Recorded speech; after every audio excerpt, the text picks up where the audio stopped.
ભાવનગર શહેરના સાંઢિયાવાડ વિસ્તારમાં આવેલી એક ઇલેક્ટ્રિકની દુકાનમાં બપોરના સુમારે અચાનક આગ ફાટી નીકળી હતી। દુકાનદાર દુકાન બંધ કરીને ઘરે ગયા બાદ બનાવ બન્યો હોવાનું સામે આવ્યું છે। ભાવનગરના સાંઢિયાવાડમાં આવેલી મીરા ઇલેક્ટ્રોનિક્સ દુકાનમાં બપોરના સમયે આગ લાગી હતી, જેને પગલે ફાયર બ્રિગેડને જાણ કરવામાં આવી હતી। ફાયર બ્રિગેડે ઘટના સ્થળ ઉપર પહોંચીને અડધી ગાડી પાણીનો મારો ચલાવી આગ બુઝાવી હતી। દુકાનમાં રહેલી ઇલેક્ટ્રિકની ચીજ વસ્તુઓ બળીને ખાખ થઈ ગઈ હોવાનું જાણવા મળ્યું છે।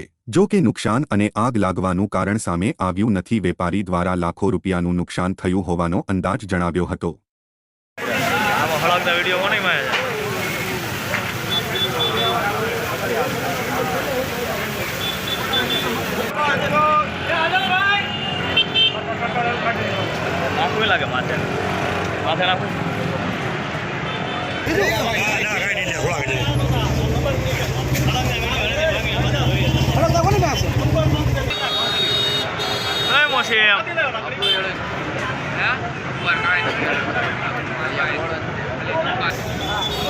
लंबा करना वांधा नहीं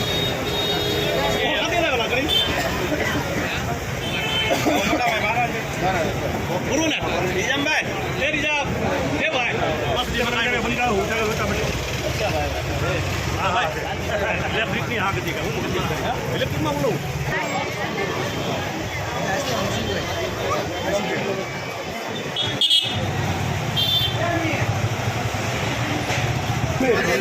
घर जावे ना પછી માર દે બાવડા લંબી કર नहीं है पूरा हो गया ये ऊपर आ जाते हाँ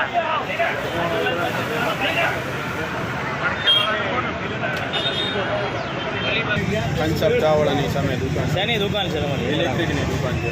ઘણો જોતો આજે સવારમાં મને શાદીમાં રૂપાવો હતો, મને દવાખાને ગયો તો એ દરમિયાન મેં દુકાન બંધ કરી તો દુકાન બંધ કરી સીધો નમાજ પડીને સીધા પાણીમાં બોલાવો કે દુકાનમાં આગ લાગી છે।